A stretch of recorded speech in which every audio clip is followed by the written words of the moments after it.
आपके लिए हमारी तैयारी यानी कि 12th बोर्ड की तैयारी के इस सीरीज वाले जो हमारा वीडियो चल रहे हैं उसमें आज हम करने वाले हैं हमारे दूसरे नंबर के सबसे इम्पॉर्टेंट चैप्टर की बात, यानी कि उसके करने वाले हैं एमसीक्यूज, जो कि चैप्टर नंबर 6 है। चलिए तो शुरू करते हैं। और बिहार बोर्ड वाले तो वही इंतजार करते रहते हैं एमसीक्यूज का कि भाई कब एमसीक्यूज आए। तो चलिए शुरू करते हैं, साथ साथ आंसर देंगे, चेक करेंगे, वो हमारा जो प्रोसेस है वो चलता रहेगा। सबसे पहला क्वेश्चन आज हमारे सामने है कि न्यूक्लियक अम्ल एक प्रबल अम्ल है, इसकी अम्लीयता का क्या कारण है? कि भाई हमारा जो न्यूक्लिक अम्ल है डीएनए और आरएनए वो अम्लीय है, क्यों है ऐसा, उसका क्या रीजन है? फॉस्फेट, शर्करा, नाइट्रोजन क्षार या हाइड्रोजन बंध? तो हमारे जो न्यूक्लिक अम्ल है दोनों ही, मीन्स हमारे केस की बात करें ज्यादातर एनिमल में तो डीएनए ही है, तो उनमें अम्लीयता का जो गुण है वो किसकी वजह से होता है? फॉस्फेट की वजह से होता है। ठीक है, किसकी वजह से होता है? फॉस्फेट की वजह से होता है। नेक्स्ट की तरफ चलते हैं। निम्न में से कौन सा न्यूक्लियोटाइड है? डी एडिनाइलिक गुआनिलाइक अम्ल, साइटिडिलिक और यूरिडाइलिक अम्ल, यूरिडाइलिक और थाइमिडाइलिक अम्ल, या सभी? तो देखो adenine, guanine, thymine, cytosine, uracil, ये सब क्या है? ये सारे हमारे नाइट्रोजेनिक बेस है। जब ये नाइट्रोजेनिक बेस फॉस्फेट और शुगर के साथ मिल जाते हैं तो ये अम्ल में परिवर्तित हो जाते हैं, और इसीलिए हमने कहा कि हमारा न्यूक्लिक अम्ल जो है वो एसिडिक है। तो भाई इसमें ऑब्वियसली फॉस्फेट होगा, और डाइलिक लिखा हुआ है क्योंकि इसमें भाई जो हमारी शर्करा है वो भी जुड़ी हुई है। तो ये सारे ही है, एडेनिन, गुआनिन, साइटोसिन, यूरेसिन, यूरिडिलिक बना है जिससे थाइमिन भी है यहाँ पे। तो भाई सभी हमारे क्या हैं? न्यूक्लियोटाइड्स हैं। इन न्यूक्लियोटाइड को ये भी कहते हैं, ये बात ध्यान रखें। एडिनोनाइलिक, भाई कई बच्चे पूछ रहे हैं ये किसके लिए है? सारे बोर्ड्स के लिए है भाई, एनसीईआरटी से लेकर CBSE, Rajasthan board, Bihar board, UP board, सबको हमने यहाँ पे मिक्स कर रखा है। ठीक है, एडिनाइलिक अम्ल कौन सा है? जहां पे मुझे लगता है कि किसी बोर्ड में ये क्वेश्चन नहीं आ सकता है, मैं वहां बोल देती हूँ कि भाई ये स्पेशली यूपी वालों के लिए या स्पेशली बिहार वालों के लिए, लेकिन जहां तक नहीं बोला जा रहा है इसका मतलब ये कॉमन है। चलिए, एडिनाइलिक अम्ल कौन सा है? Adenyl ribose phosphate, deoxyribose phosphate, adenine शर्करा और एडेनिन शर्करा। ठीक है, बताओ। अभी जस्ट मैंने बोला कि हमारे न्यूक्लिक अम्ल में जितने भी नाइट्रोजेनिक बेस है वो जब शर्करा और फॉस्फेट से मिलते हैं तब वो अम्ल में परिवर्तित हो जाते हैं, क्योंकि फॉस्फेट ग्रुप उन्हें अम्लता देता है और फिर उनका नाम चेंज हो जाता है और वो हो जाता है एडिनाइलिक, यूरिडाइलिक, इस तरह से। तो भाई ये एडेनिन की बात कर रहा है। अब एडेनिन के साथ क्या जुड़ा हुआ है? एडेनिन के साथ देखो अम्ल है तो फॉस्फेट तो जुड़ना ही है, और शर्करा भी जुड़ी हुई है इसलिए नाइलिक लिखा रखा है। ठीक है, तो एडेनिन प्लस राइबोस शर्करा प्लस फॉस्फेट, राइबोस लिखा है इसका मतलब शर्करा है, ऐसा आप और कहीं से कंफ्यूज मत होना। अच्छा, और आप ये कहेंगे कि भाई डीऑक्सीराइबोस क्यों नहीं है? तो इसमें एडेनिन नहीं है पहली बात तो, और डीऑक्सीराइबोस इसलिए नहीं है क्योंकि यहाँ पे सिर्फ डीएनए के लिए नहीं पूछा है, कॉमन चीज पूछी है।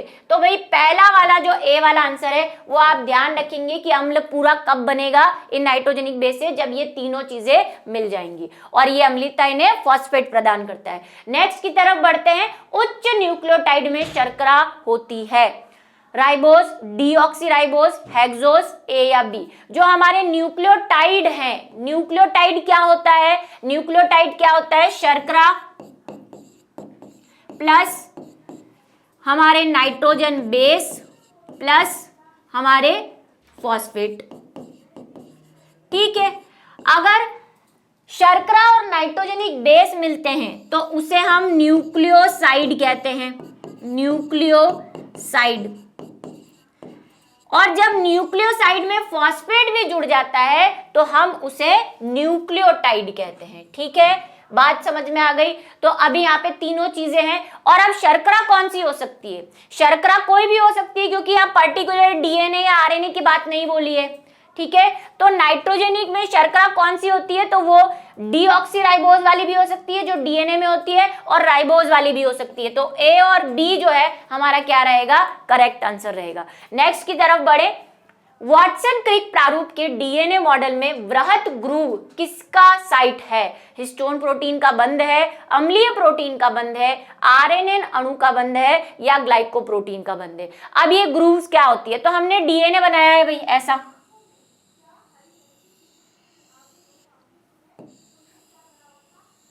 Double helical DNA.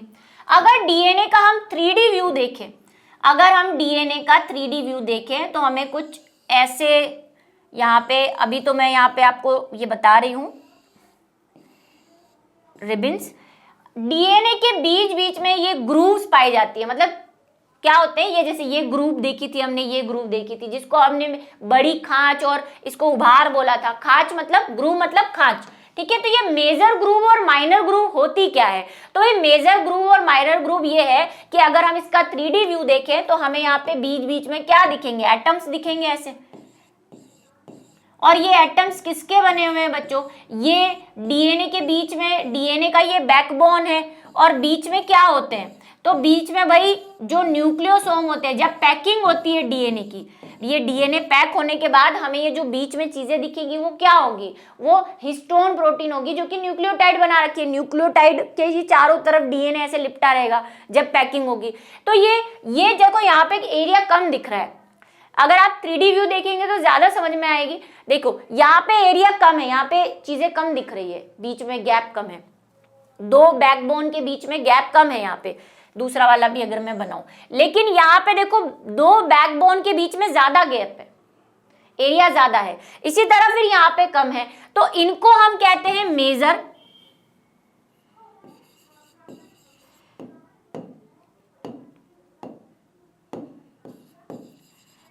ग्रूव, ठीक है, जिसको हम वृहत ग्रूव कह रहे हैं, और छोटी वाली को हम कह रहे हैं माइनर ग्रूव, ठीक है। तो ये मेजर ग्रूव में क्या होता है भाई, तो मेजर हो या माइनर हो, दोनों में होते तो हिस्टोन प्रोटीन ही है, लेकिन इनमें ज्यादा होते हैं। तो भाई हिस्टोन प्रोटीन के जो बंध है वो यहाँ पे ज्यादा मिलेंगे आपको, इसीलिए ये जो यहाँ पे हिस्टोन प्रोटीन दिख रहा है उसके बॉन्ड्स है ये ज्यादा है, इसीलिए इसको वृहत साइट कहा जाता है, ठीक है। ये हमने क्लास में नहीं पढ़ा है, थोड़ा सा वही मॉडल पेपर के किसी बुक के अंदर देखा है मैंने तो लिया है।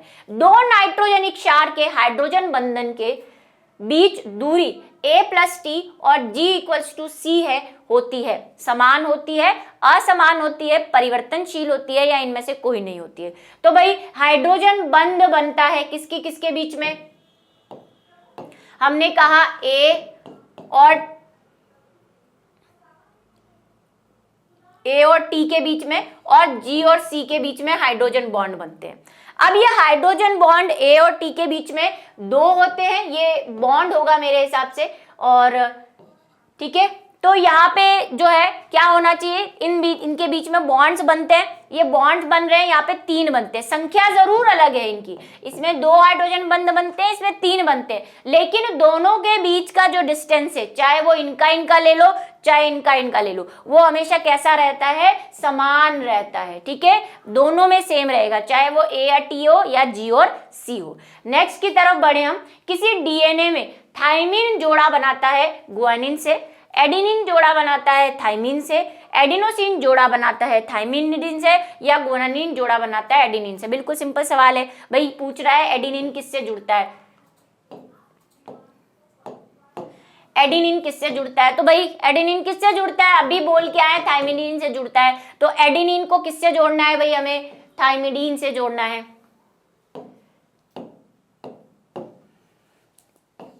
एडेनिसिन को किससे जोड़ना है, हमें थाइमिडीन से जोड़ना है, बाकी और किसी से अभी हमें एडेनिन जोड़ा बनाता है थाइमिडीन से। देखो एडेनिन अकेला थाइमिन से जुड़ेगा या एडिनोसिन जोड़ा बनाएगा थाइमिडीन से, तो भाई एडिनोसिन थाइमिडीन से जोड़ा बनाएगा, इसका बेसिकली नाम क्या है, एडिनोसिन।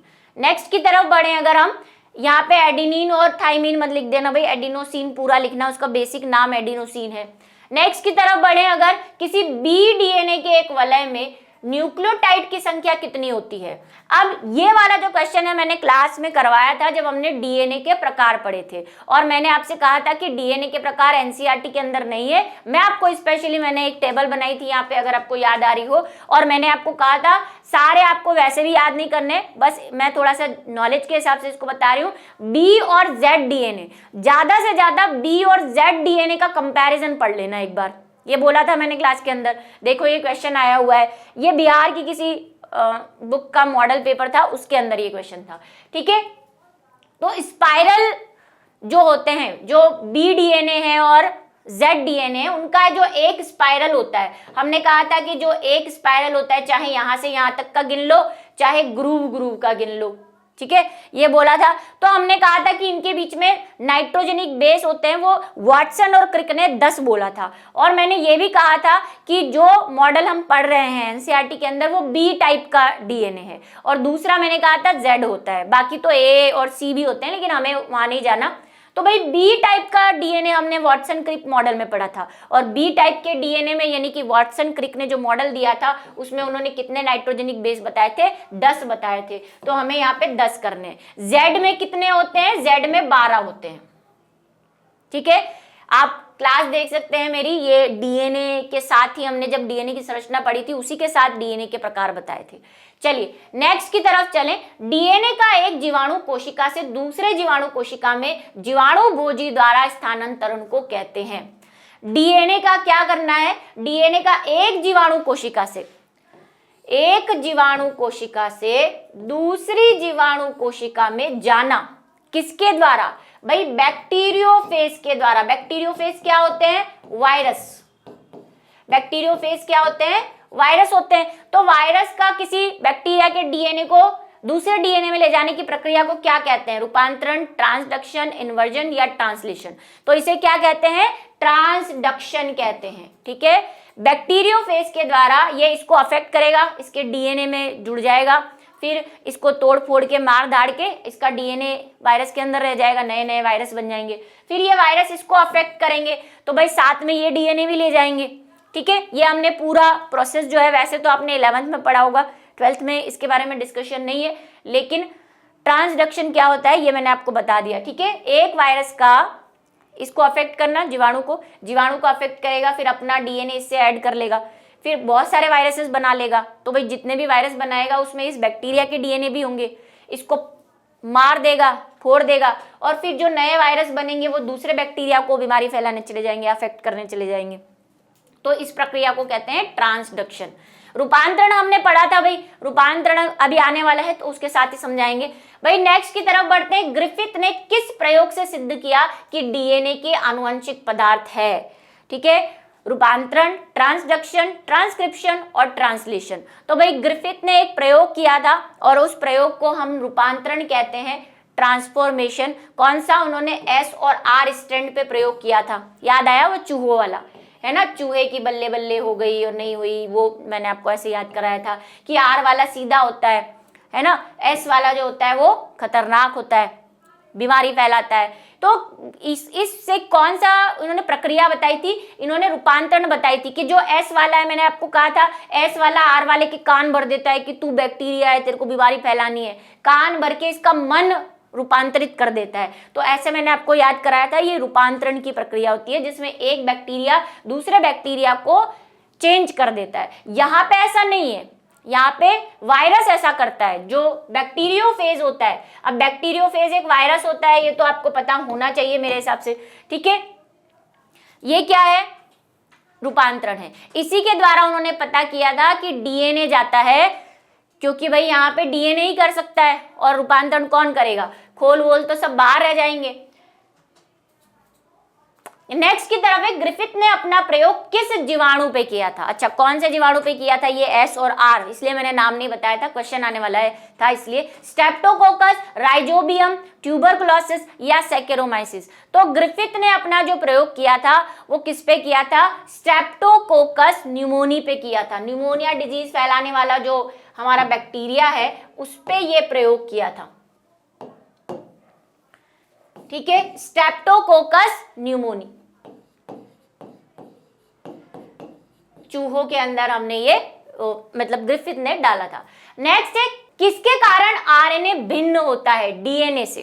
भाई आरएनए और डीएनए में क्या अंतर है, इनडायरेक्ट वे में पूछ रहा है। शर्करा प्यूरिन में, शर्करा पायरिडीन में, प्यूरिन फॉस्फेट में या शर्करा फॉस्फेट में। तो भाई डीएनए और आरएनए में जो बेसिक दो अंतर है वो क्या है, एक तो उनकी शर्करा में अंतर है कि डीएनए में कौन सी शर्करा होती है, तो हम उसके नाम से ही पता करते हैं, डीऑक्सीराइबो न्यूक्लिक एसिड। इसमें डीऑक्सीराइबो प्रकार की शर्करा होती है, ठीक है, जबकि आरएनए में राइबोस प्रकार की शर्करा होती है, राइबो न्यूक्लिक एसिड, इसलिए इसको राइबो न्यूक्लिक एसिड कहते हैं। इसमें डीऑक्सी होती है,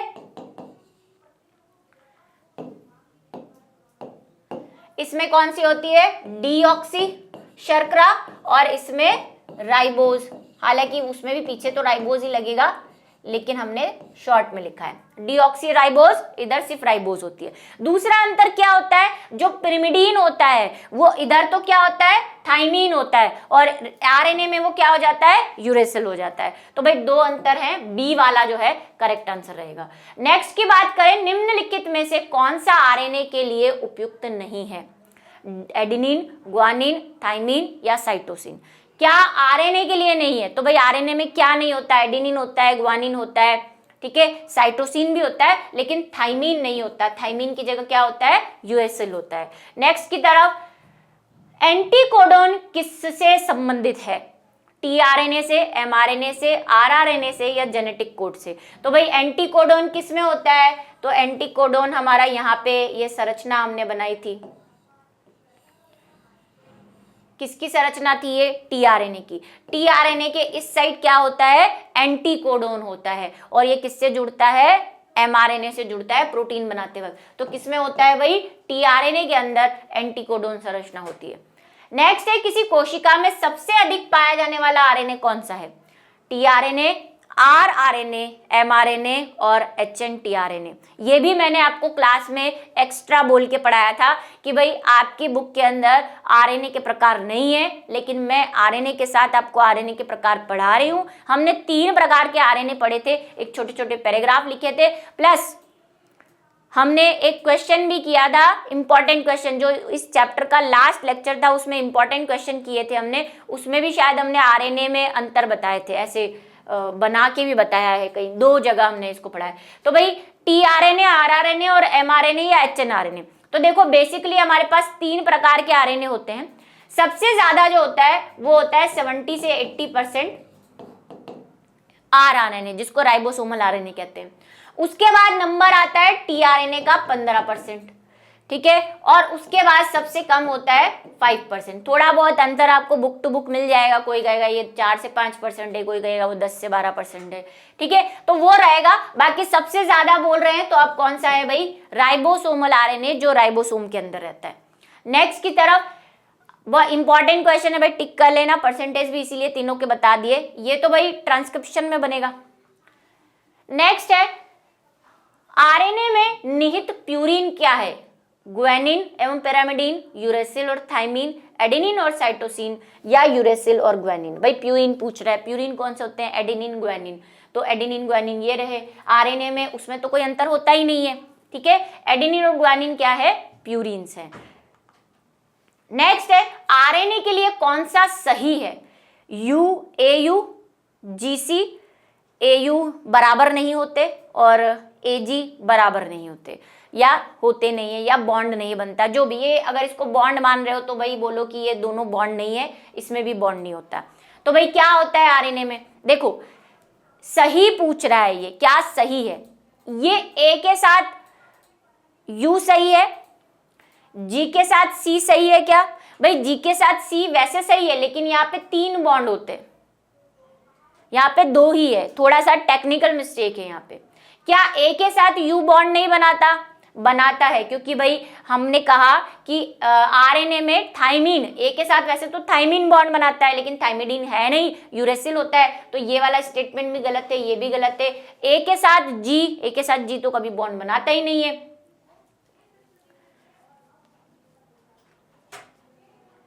ठीक है, तो भाई क्या होगा आरएनए के लिए, इसमें से कौन सा सही रहेगा, ए वाला ऑप्शन हमारा क्या रहेगा, सही रहेगा, ये भी गलत है। ठीक है, नेक्स्ट की तरफ करें कि एडेनिन जो है वो किसके साथ बॉन्ड बनाएगा, थाइमीन की जगह यूरेसिल के साथ बॉन्ड बनाएगा। नेक्स्ट है, निम्नलिखित में से कौन सा परिवर्तनशील है परंतु खास प्रजाति के लिए स्थिर है, A+T = G+C, G+C+A+T। ठीक है, ये सारे कॉम्बिनेशन है। भाई हमने एक रूल पढ़ा है, कौन सा, 4 ग्राफ का नियम, ये पढ़ा है हमने। उन्होंने ही कहा था क्या कि A+T = 1 भी होता है और A+T = G+C भी। इससे हमने एक न्यूमेरिकल भी किया था क्लास के अंदर, है ना, और वन शॉट के अंदर भी किया था। तो ये 4 ग्राफ का रूल क्या कहता है कि किसी प्रजाति विशिष्ट में, भाई अगर हम किसी एक प्रजाति की बात करें, जैसे ह्यूमंस की कर रहे हैं, गन्ने की कर रहे हैं, गेहूं की कर रहे हैं, तो उन सब में ये 4 ग्राफ का रूल फॉलो होगा। मतलब कि A/T जो है वो क्या रहेगा, 1 के बराबर रहेगा। ठीक है, A=T। और जितने पिरिडीन होंगे उतने ही पिरामिडीन होंगे, ये भी उन्होंने कहा था। ठीक है, यानी कि जितने ये होंगे A होंगे, उसी के हिसाब से हमें T मिलेंगे, और उसी के हिसाब से हमें क्या मिलेंगे, G मिलेंगे। तो इक्वल रहेगी ये क्वांटिटी। और ये किसी प्रजाति के लिए विशिष्ट है, लेकिन मानव में हो सकता है इसकी संख्या अलग हो, गेहूं में इसकी संख्या अलग हो सकती है, गन्ने में इसकी संख्या अलग हो सकती है। तो भाई परिवर्तनशील तो है, लेकिन जाति अलग अलग जाति में परिवर्तनशील रहेंगे। एक जाति में तो ये निश्चित रहेंगे, खास जाति के लिए तो क्या रहेंगे, निश्चित। और ये रूल क्या था, ये रूल क्या था, A+T=G+C वाला। ठीक है, ए वाला ऑप्शन जो है वो सही रहेगा। 4 ग्राफ का लॉ था ये। निम्नलिखित में से कौन सा न्यूक्लिक अम्ल आनुवांशिक पदार्थ और उत्प्रेरक दोनों का कार्य करता है, डीएनए आरएनए दोनों या उपयुक्त सभी? सिंपल सी बात है भाई, देखो मैक्सिमम हम बोल रहे हैं ऑर्गेनिज्म में डीएनए आनुवांशिक पदार्थ होता है, लेकिन कुछ वायरसेस के अंदर आरएनए भी आनुवांशिक पदार्थ होता है। तो भाई डीएनए और आरएनए दोनों ही न्यूक्लिक अम्ल की तरह और आनुवांशिक पदार्थ या उत्प्रेरक की तरह काम करते हैं अलग अलग ऑर्गेनिज्म में। तो सी हमारे पास यहाँ क्या रहेगा, ऑप्शन सी।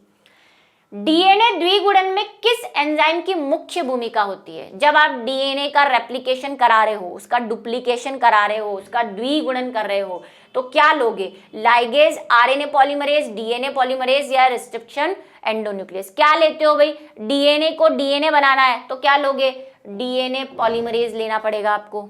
ठीक है, और डीएनए से आरएनए बनाओगे तो आरएनए पॉलीमरेज लेना पड़ेगा। नेक्स्ट, लाइगेज क्या करता है, लाइगेज तो भाई टूटे हुए खंडों को जोड़ता है। ये 2 खंड है डीएनए के, टूट गए तो इस पे फेविकोल का काम करता है। ठीक है, ऐसे बताया था, फेविकोल है ये, जोड़ने का काम करेगा। नेक्स्ट है, किसी भी जीन की अभिव्यक्ति नियंत्रण इसमें से किसके द्वारा संभावित होती है? छोटा व्यतिकारी आरएनए, एंटीसेंस आरएनए, ए और बी, और इनमें से कोई नहीं। अगर आप किसी जीन की अभिव्यक्ति को नियंत्रित करना चाहते हैं, मतलब कि रेगुलेशन करना चाहते हैं, ठीक है भाई, आप आरएनए है, इस आरएनए जीन है, जीन से एमआरएनए बनेगा,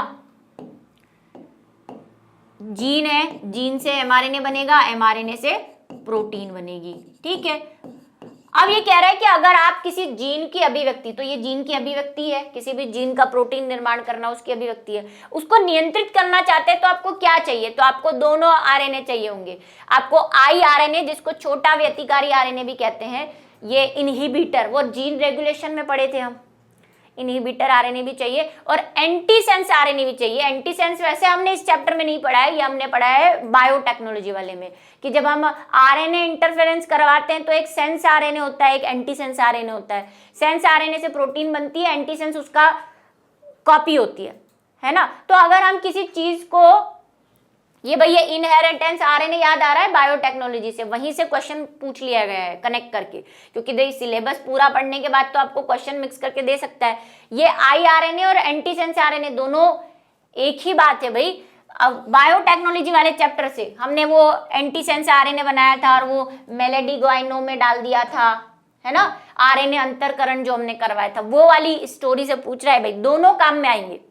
ठीक है, नेक्स्ट है GAATTC किस प्रतिबंब एंडोन्यूक्लियस का अभिज्ञान स्थल है? मैंने कहा था कुछ के अभिज्ञान स्थल याद कर लेना, स्पेशली इकोलाई का, और इकोलाई का तो हमने पूरा काटाकुटी भी की थी उसको, स्टिकी एंड्स, ब्लंट एंड्स किसके होते हैं भाई, हिंद के, इको और R1 के, बाम के या फिर ही के। ये बैम लिखा है, ये बाम है। ठीक है, तो GAATTC किसका है भाई, इको R1 का अभिज्ञान स्थल है, मतलब ये इस जगह पे जाके डीएनए को काटता है, उसी को हम क्या बोलते हैं, अभिज्ञान स्थल बोलते हैं। ठीक, नेक्स्ट, आरएनए का संश्लेषण होता है डीएनए के दोनों वलय पर, डीएनए के सेंस स्टैंड पर, डीएनए के पूरक स्टैंड पर या सीडीएनए पर। आरएनए कहां बनता है, डीएनए खुलता है भाई, एक स्टैंड जिसपे आरएनए बनना होता है उसको हम टेम्पलेट स्टैंड कहते हैं। और जिस पे नहीं बन रहा होता है उसको कोडोन स्ट्रैंड कहते हैं, ठीक है। और कोडोन स्ट्रैंड कहते हैं। और जिस टेम्पलेट स्ट्रैंड को ही और क्या कहते हैं, सेंस, क्योंकि सेंस इसी से ही आएगा, एमआरएनए तो इसी से बनना है, तो इसको सेंस स्ट्रैंड भी कहते हैं। तो भाई इससे बनता है, दोनों पे नहीं बनता। ये बात हमने स्पेशली बोली थी कि जो ट्रांसक्रिप्शन होता है वो सिर्फ एक स्ट्रैंड पे होता है, ठीक है। नेक्स्ट की तरफ, प्रोटीन संश्लेषण के लिए प्रारंभिक कूट कौन सा है, एयूजी, जीयूजी, जीजीयू, एयूजी और जीयूजी। क्वेश्चन बहुत बढ़िया है, थोड़ा सा आउट ऑफ सिलेबस समझ लो, लेकिन है बढ़िया। देखो अब हमने पढ़ा था कि आज तक हम पढ़ते आए हैं स्टार्टिंग कोडोन तो हमारे पास एक ही है, और वो कौन है, एयूजी है। आप इसको टिक लगाओगे, लेकिन आपको एनसीईआरटी ने या क्लास 12th में भी ये नहीं बताया गया, लेकिन हिंट जरूर दिया गया है। स्पेशली जब हम बात करते तो हम ये कहते हैं कि प्रोकैरियोट में कई बार स्टार्टिंग कोडोन कोई दूसरा भी हो सकता है, बहुत रेयरली, किसी प्रोकैरियोट में, सब में भी नहीं, लेकिन होता है, और वो होता है जीयूजी, ठीक है। तो हमें यहाँ पे भाई ऑप्शन दिया है, अगर देखो ऑप्शन ऐसा होता कि यहाँ पे एयूजी होता है, यहाँ पे जीयूजी होता है, यहाँ पे जीजीयू होता है, और ये साथ में नहीं होते, तब तो हम एयूजी करते, क्योंकि हम बोल चुके हैं कि मिथायोनिन ही सबका ट्रांसलेशन करता है। लेकिन यहाँ पे एक बैक्टीरिया के साथ वाली गड़बड़ दे रखी है, बहुत रेयरली, कई बार किसी बैक्टीरिया के अंदर एयूजी के साथ जीयूजी भी स्टार्टिंग कोडोन की तरह काम करता है। एक शायद यूयूए भी है, प्रोकैरियोट के अंदर होते हैं बेटा, ये हमारे यूकैरियोट्स के अंदर नहीं होते, ठीक है। चलो नेक्स्ट है, किसी डीएनए में कोडोन ए और इसके एंटी कोडोन क्या होंगे। अगर भाई कोडोन ए है तो एंटी कोडोन क्या होगा, बिल्कुल सिंपल सी बात है भाई, टी होगा, यूयू होगा, एयूजी होगा, क्या होगा। अब एंटी कोडोन कहाँ होता है भैया, एंटी कोडोन कहाँ होता है, एमआरएनए पे होता है ना। अभी भी मुझे लगता है कई बच्चे गलत करेंगे, एमआरएनए पे होता है, और ये कोडोन एंटी कोडोन से जुड़ने वाला है, मतलब एंटी कोडोन किस पे होता है भाई, टीआरएनए पे, अभी बताया था ना, टीआरएनए पे होता है। टीआरएनए है, आरएनए होता है तो उसमें आपको पता है थाइमिन की जगह यूरेसिल होता है, तो यहाँ पे भाई यूयूए होगा, टी पे मत लगा देना कि ए के साथ तो टी जुड़ता है, ठीक है। ए वाला ऑप्शन जो है सही रहेगा। नेक्स्ट है, प्रतिकृति के दौरान डीएनए पॉलीमरेज द्वारा बहुलकन की दिशा होती है। कई बार हम ऐसे क्वेश्चन देख के खुश हो जाते हैं, एक्साइटेड, ओ मैं तो सही करके आया हूँ, फिर हमें पता चलता है कि हमारा फटाका जो है वो खुश हो चुका है, क्योंकि हमने जो है गलत आंसर टिक कर दिया। ये हमें पता चलता है एग्जाम देने के बाद। तो ऐसे क्वेश्चन को थोड़ा सा सीरियसली लिया करें। देखो कई बार ऐसा होता है, हमें ऐसा सोचना ही नहीं, जब भी हम एग्जाम देते हैं ना, हम ऐसे सोचते हैं कि यार इतना इजी क्वेश्चन, ऐसे एक्साइट हो, हमें सोचना है इजी क्वेश्चन आ ही नहीं सकता, मुझे हर क्वेश्चन को ध्यान से पढ़ना है, इजी बोर्ड देने जा रहा हूँ, इजी क्वेश्चन आ ही नहीं सकता। एक क्वेश्चन को दोबारा आपको लग रहा है ना ये बहुत इजी क्वेश्चन है, कम से कम एक बार उसको और पढ़ लो, हो सकता है उसमें कोई गड़बड़ झोला हो भी सकता है इजी, मना नहीं कर रही, लेकिन वही जैसे कि कई बच्चों ने वही देखते ये और टी लगाओ, तो मैम तो ये फालतू क्वेश्चन करवा रही हैं, ऐसा लगेगा, है ना। ध्यान से पढ़ना है हमें। प्रतिकृति के दौरान डीएनए पॉलीमरेज द्वारा बहुलकन की दिशा क्या होती है, बताओ भाई। प्रतिकृतिकरण हो रहा है डीएनए के अंदर, बताओ एक फिक्स दिशा है, मैंने कहा था उसके बहुत नखरे हैं, किसके, डीएनए पॉलीमरेज के भी और आरएनए की, कि मेरे को प्राइमर ला के दो और मेरे को ये ला के दो, और मैं तो शुरू करूंगा तो 5 से 3 की तरफ ही करूंगा। तो बहुलकन की दिशा क्या होती है, 5 डैश से 3 डैश की तरफ होती है, और जुड़ता कहाँ है वो फिर 3 डैश पे, तभी तो 5 से 3 की तरफ बनाएगा, ठीक है। प्रमोटर, और हम ये साइट कहाँ से देते हैं, कोडोन से देते हैं, है ना, एंटी टेम्पलेट वाली साइट से नहीं देते पोजीशन, कोडोन वाली साइट से देते हैं। किसी बांझ पादप हाइब्रिड को किसके द्वारा फर्टाइल किया जा सकता है, कॉल्चिसिन के प्रयोग से, पॉलीप्लॉइडी के प्रयोग से, गैनो संयुक्ति द्वारा, या सभी। ये बिहार बोर्ड का है बच्चों, एनसीईआरटी के अंदर इस बारे में नहीं दे रखा, मैं बता देती हूँ जहां होता है। बिहार के अंदर मैंने ये क्वेश्चन देखा था, ये पूछ रहा है कि अगर किसी पादप में बांझपन है, भाई वो किसी कारणवश बीज नहीं पैदा कर रहे तो आप कौन सी युक्ति, तो भाई आप उसको कॉल्चिसिन दे सकते हो। कॉल्चिसिन से क्या होता है, कॉल्चिसिन से मैंने बताया था आपको, ये जो है हमारे सेंट्रोमियर नहीं बनने देता, मतलब कोशिका में जो सेंट्रोमियर बनते हैं ना, जो गुणसूत्रों को सेपरेट करते हैं, आधा आधा भाग करते हैं भाई उसका कोशिका विभाजन में, तो ये सेंट्रोमियर को गायब कर देता है, जिसकी वजह से कोशिका में गुणसूत्र आधे आधे नहीं हो पाते और सारे गुणसूत्र एक ही कोशिका में चले जाते हैं।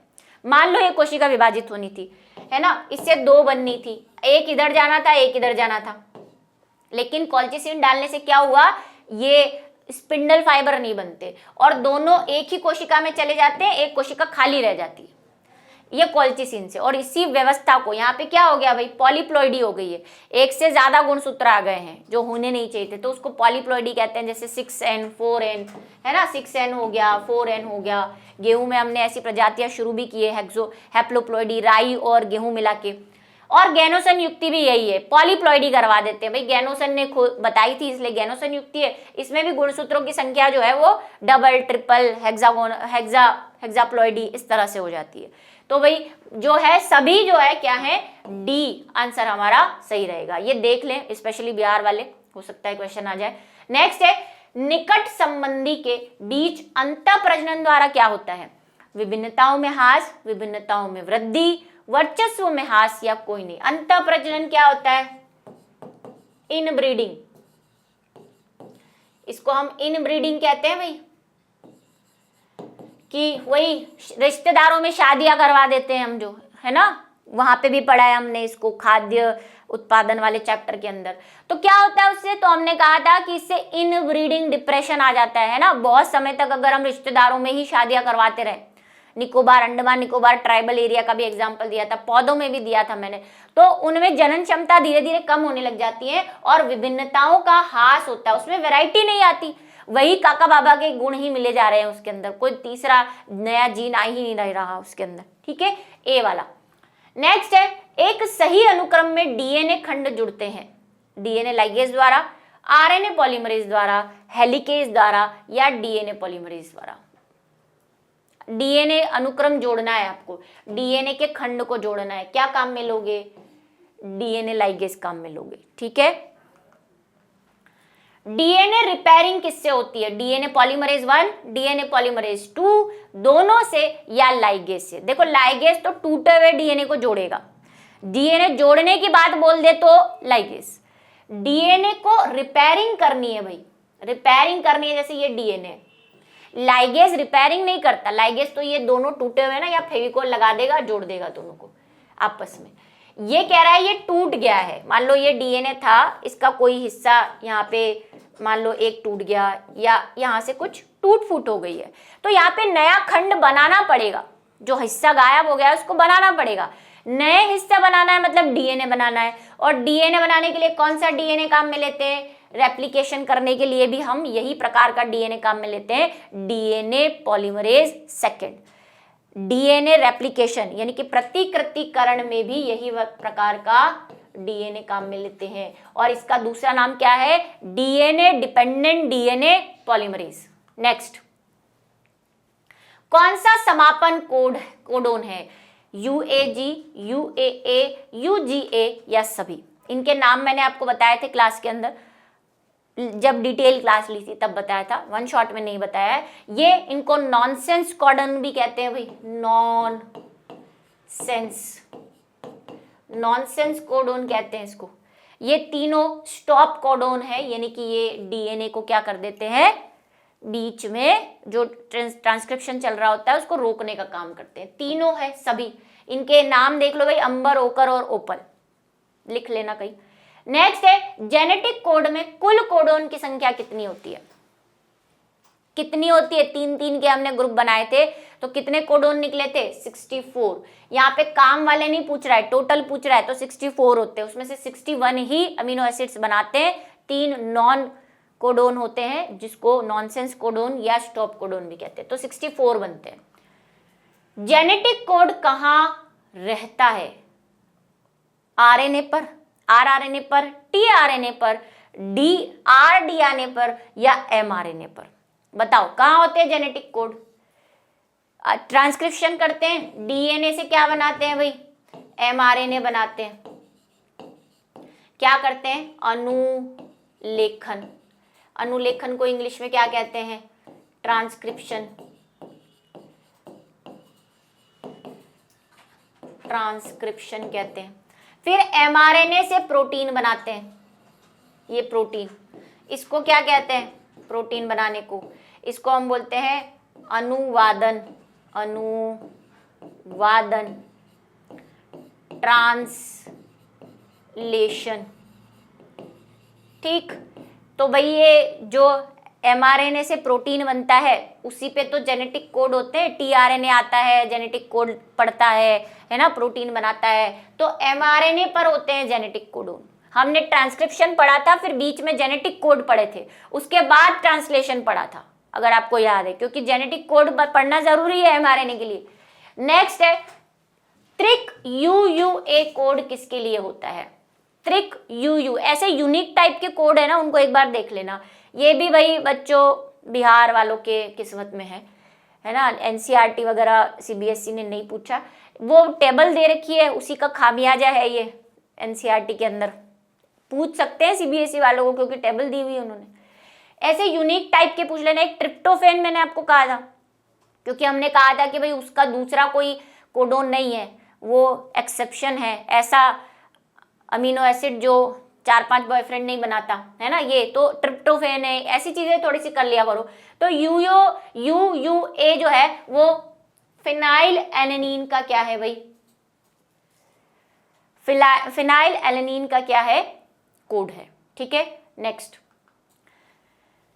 सोमाक्लोनल विभिन्नताएं क्या है, उत्तक संवर्धन द्वारा उत्पन्न विभिन्नताएं, लैंगिक प्रजनन द्वारा। अब देखो इस चैप्टर को बायोटेक्नोलॉजी, क्योंकि पूरा सिलेबस पढ़ने के बाद आप बंद गए हो कि आप किसी भी चैप्टर से कनेक्ट कर सकते हो। ठीक है, तो उत्तक संवर्धन द्वारा विभिन्नताएं लाते हैं, लैंगिक जनन द्वारा विभिन्नताएं, म्यूटाजन द्वारा, गामा किरणों द्वारा। क्या करते हैं, क्योंकि विभिन्नताएं भाई सोमाक्लोनल टेक्निक हमने पढ़ी थी, टिश्यू कल्चर किया जाता है इसके अंदर, है ना। जो हमारा जिसको भी हमें उत्तक संवर्धन कराना है उसकी सेल वॉल निकाल के उसको टिश्यू कल्चर कराते हैं। तो भाई टिश्यू कल्चर के द्वारा हम क्या करते हैं, सोमाक्लोनल टेक्निक को यूज करते हैं, कैलस बनाते हैं और फिर कैलस से छोटे छोटे पौधे बनाते हैं, माइक्रो प्रोपोगेशन भी करते हैं। नेक्स्ट है जीन को सिस्ट्रॉन, रिकॉन, म्यूटोन के रूप में किसने परिभाषित किया है, बताओ। जेकब मोनार्ड ने, ये मोनार्ड होगा बच्चों, ब्रीटन डेविएसन ने, वॉटसन क्रिक ने और बेंजर ने। ये ना एनसीईआरटी में दिया है ना हमने पढ़ा है, इसलिए मैं डायरेक्टली बता देती हूँ कि सिस्ट्रॉन, रेकॉन और म्यूटोन जो है वो बेंजर ने बताए थे। अब ये है क्या, इससे पहले वाला जो चैप्टर था, चैप्टर नंबर 5, उसके एमसीक्यूज में हमने बताया था, क्लास में भी बताया था, अब मैं सिर्फ बोल देती हूँ। सिस्ट्रॉन क्या है, डीएनए के ऐसे खंड जो किसी भी प्रकार के प्रोटीन निर्माण करेंगे उसको सिस्ट्रॉन कहते हैं। ठीक है, रेकॉन क्या है, रिकॉम्बिनेशन यूनिट है, डीएनए का वह खंड जो पूर्ण यौगिक उत्पन्न करेगा, रिकॉम्बिनेशन से बना है रिकॉन। ठीक है, और म्यूटेंट क्या है, डीएनए का वह खंड जो उत्परिवर्तन करेगा उसे म्यूटोन्स कहते हैं, क्योंकि उत्परिवर्तन को इंग्लिश में म्यूटेशन कहते हैं। नेक्स्ट है यूकैरियोट में पाया जाने वाला नॉन कोडोन क्रम को क्या कहते हैं, नॉन कोडोन क्रम, प्रमोटर, एक्सोन, इंट्रोन, विखंडित जीन। यूकैरियोट के अंदर हमने कहा था, प्रोकैरियोट तो बेचारे भले हैं लोग, है ना, उनमें एक्सोन्स और इंट्रोन्स होते ही नहीं है।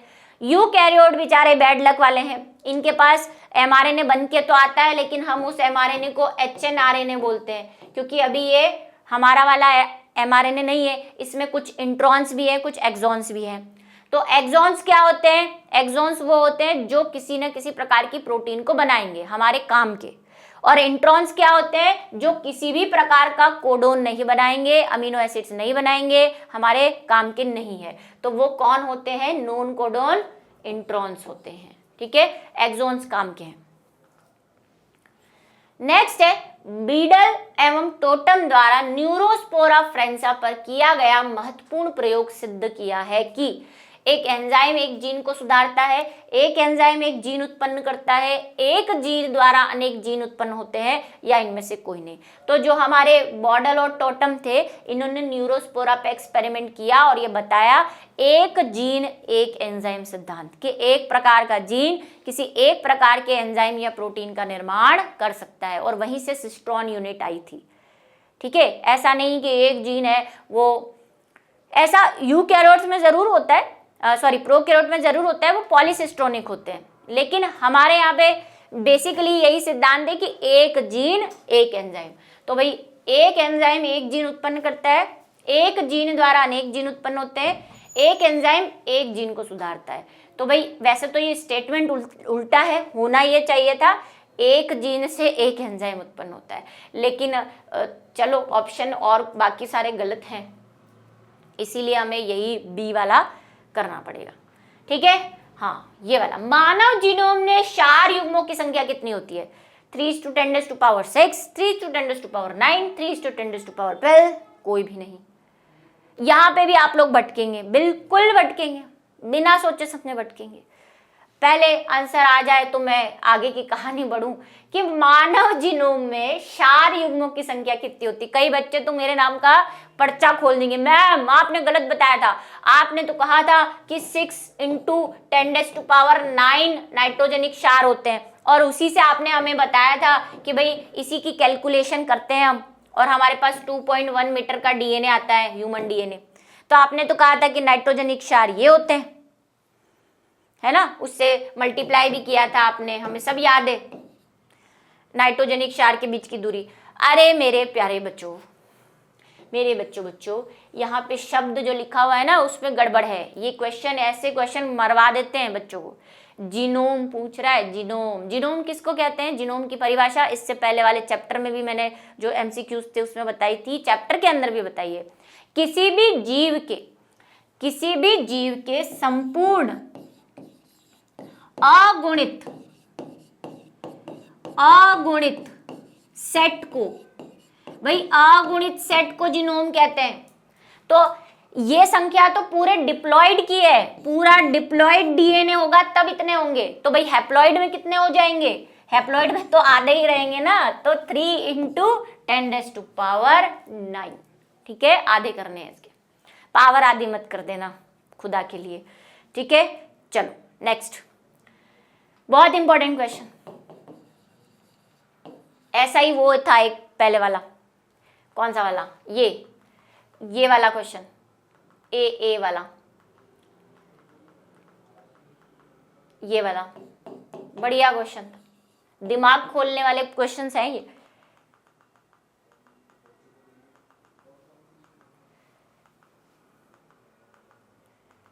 नेक्स्ट, निम्नलिखित में से कौन सा आरएनए का रिकॉग्नाइजेशन है? बताओ, आरएनए को कौन पहचानता है? एंटीकोडोन, लूप 1, लूप 4, ये तो आपने पढ़े ही नहीं, ये तो बिल्कुल मेरे ख्याल से इजी होता है, पढ़े भी नहीं है आपने।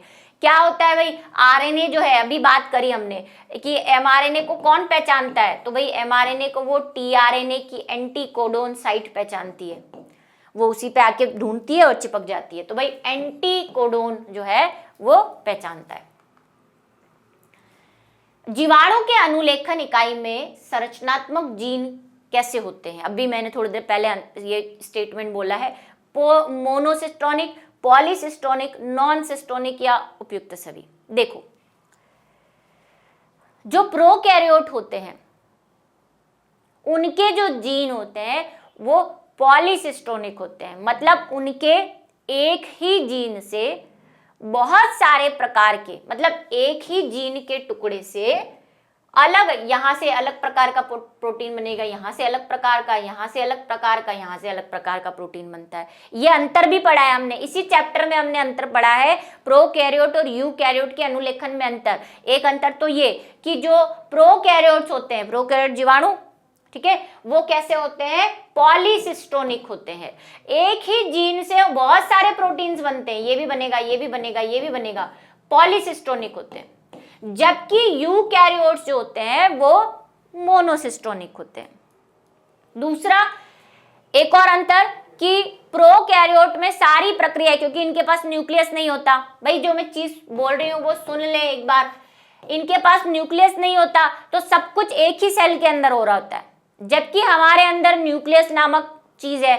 तो भाई न्यूक्लियस के अंदर एमआरएनए बनता है, फिर एमआरएनए न्यूक्लियस से बाहर आता है, फिर ट्रांसलेशन शुरू होता है। तो हमारे यहाँ ट्रांसलेशन और ट्रांसक्रिप्शन अलग अलग जगहों पे होता है। प्रोकैरियोट में एक ही जगह पे हो जाता है, क्योंकि न्यूक्लियस है ही नहीं, सब कुछ वही होना है, एक ही कमरा है, उसी के अंदर सब करना है।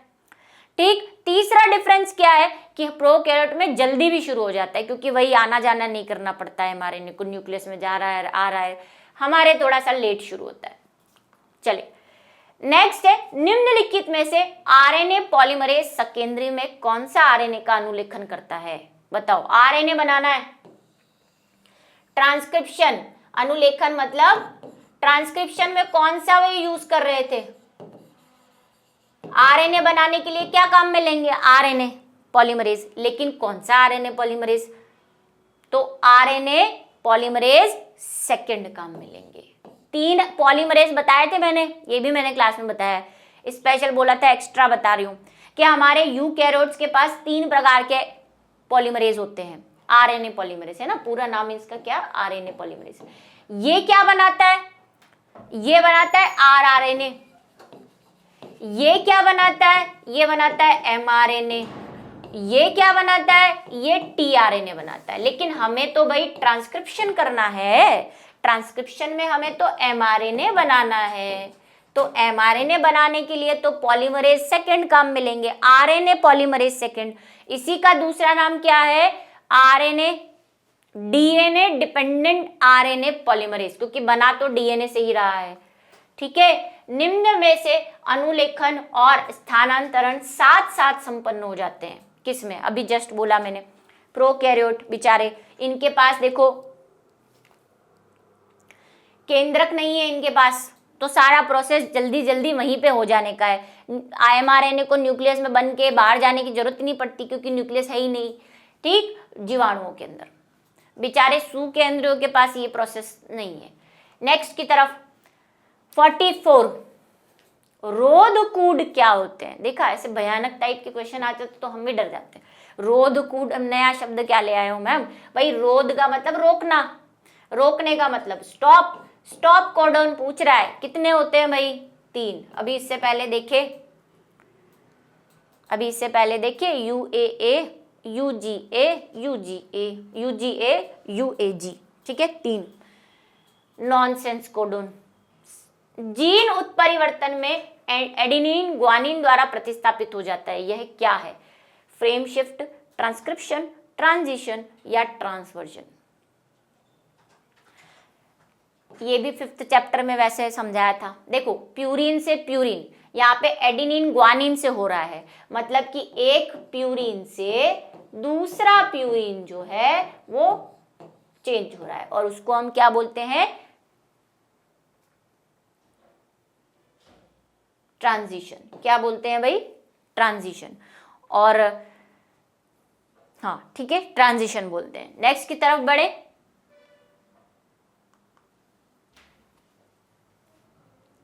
ओकाजाकी खंड का निर्माण किस दरमियान होता है? मतलब कब होता है? ट्रांसक्रिप्शन में, ट्रांसलेशन में, रेप्लिकेशन में। ओकाजाकी खंड किसको कहते हैं भाई? डीएनए प्रतिकृतिकरण के अंदर एक वाला तो भाई अच्छे से चलता है, जिसको लीडिंग स्ट्रैंड कहते हैं। दूसरा वाला जो है वो लैगिंग में चलता है। ठीक है, जो टुकड़े टुकड़े में बनते हैं, टुकड़े टुकड़े में डीएनए बनता है, उसको हम बोलते हैं लैगिंग स्ट्रैंड। और ये प्रोसेस कहाँ होती है? लैगिंग स्ट्रैंड में जो टुकड़े बनते हैं उसको हम क्या बोलते हैं? ओकाजाकी सेगमेंट्स बोलते हैं, क्योंकि ओकाजाकी ने उनको सबसे पहले देखा था, बताया था। तो रेप्लिकेशन के अंदर होता है प्रतिकृतिकरण। भाई बिहार बोर्ड के मॉडल पेपर में एक ऑब्जेक्टिव आया हुआ है ओकाजाकी का, बिहार बोर्ड का पेपर भी करना है, देखते हैं अभी मॉडल पेपर। निम्नलिखित में से वैज्ञानिकों ने ई कोलाई में लैक प्रचारक की स्पष्ट जानकारी किसने दी? पूछ रहा है लैक ऑपेरोन किसने दिया model? Jacob Monod, Watson Crick, Beadle Tatum, और इनमें से कोई नहीं। तो भाई कौन कर रहा है भाई? जैकब और मॉडल जो है मोनार्ड ने सबसे पहले लैक ऑपेरोन मॉडल दिया था। नेक्स्ट, लैक प्रचालक यानी कि भाई लैक ऑपेरोन, प्रचालक मतलब ऑपेरोन होता है भाई, में निम्नलिखित जिन के द्वारा बीटा गैलेक्टोज एंजाइम संश्लेषण होता है। कौन बनाता है beta galactose? Gene Z। 3 gene थे, एक Z था, एक Y था और एक A था। Z क्या बना रहा था? बीटा गैलेक्टोज बना रहा था। Y परमिएज बना रहा था और A ट्रांसक्रिप्टेज बना रहा था, एसिटिल ट्रांसक्रिप्टेज बना रहा था। ठीक है, तो इसका तो काम ही पता नहीं था हमें। नेक्स्ट है जो आज का सेकेंड लास्ट क्वेश्चन रहेगा, ओपेरॉन मॉडल प्रस्तावित किया था वाटसन क्रिक ने, निरेनबर्ग ने, जेकब मोनार्ड ने या निम्न में से? अभी बस देख के ही आए हैं, लैक ओपेरॉन या ओपेरॉन मॉडल किसने दिया है? जेकब मोनार्ड ने दिया है। और आज का लास्ट क्वेश्चन है भाई इस चैप्टर का, बताओ मानव के निम्नलिखित गुणसूत्रों में जीन की संख्या सर्वाधिक होती है। और इस सवाल से कोई नहीं बचेगा क्योंकि एनसीईआरटी के अंदर चैप्टर के एंडिंग में स्पेशली दिया हुआ है। ठीक है, क्लास में हमने भी डिस्कस किया है कौन सा गुणसूत्र सबसे लंबा है। तो भाई हमने जब मानव जीनोम प्रोजेक्ट पढ़ा था तो मैंने कहा था मानव जीनोम प्रोजेक्ट जो है उसको बहुत साल लग गए होने के लिए, क्योंकि हमने सारे जीन सर्च कर लिए, बस एक गुणसूत्र की वजह से हमें लेट हो गया। और वो लेट कौन था? ये गुणसूत्र 1, क्योंकि इसमें सबसे ज्यादा जीन थे। आई थिंक वो 2931 है मेरे हिसाब से, अगर मेरी याददाश्त थोड़ी सी अच्छी अभी भी बची है आपको बायो पढ़ाते पढ़ाते। तो गुणसूत्र 1। और सबसे छोटे किसमें थे भाई? Y में थे। ठीक है, तो चलिए आज के सबसे कम Y में, सबसे ज्यादा जो है 1 में थे। तो आज के हमारे जो most important top 50 questions chapter number 6 के यहीं पे समाप्त होते हैं। मिलेंगे नेक्स्ट क्लास में फिर कुछ नई चीजों के साथ, तब तक के लिए